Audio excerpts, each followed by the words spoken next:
एक बार की बात है, किसी गांव के मंदिर में देव शर्मा नाम का एक प्रतिष्ठित साधु रहता था।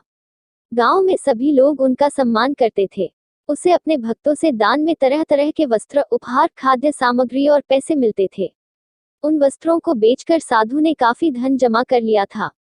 साधु कभी किसी पर विश्वास नहीं करता था और हमेशा अपने धन की सुरक्षा के लिए चिंतित रहता था। वह अपने धन को एक पोटली में रखता था और उसे हमेशा अपने साथ लेकर ही चलता था। उसी गांव में एक ठग रहता था। बहुत दिनों से उसकी नजर साधु के धन पर थी। ठग हमेशा साधु का पीछा किया करता था, लेकिन साधु उस गठरी को कभी अपने से अलग नहीं होने देता।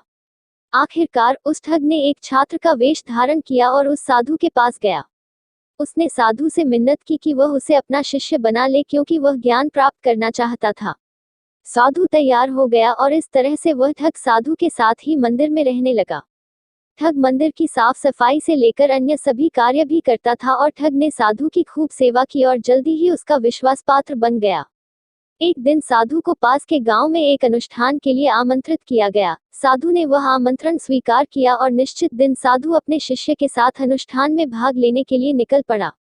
रास्ते में एक नदी पड़ी और साधु ने स्नान करने की इच्छा व्यक्त की। उसने पैसों की गठरी को एक कंबल के भीतर रखा और उसे नदी के किनारे रख दिया।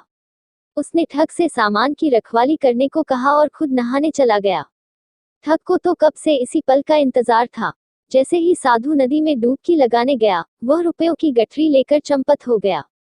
शिक्षा: किसी अजनबी की चिकनी चुपड़ी बातों में आकर ही उस पर विश्वास नहीं कर लेना चाहिए।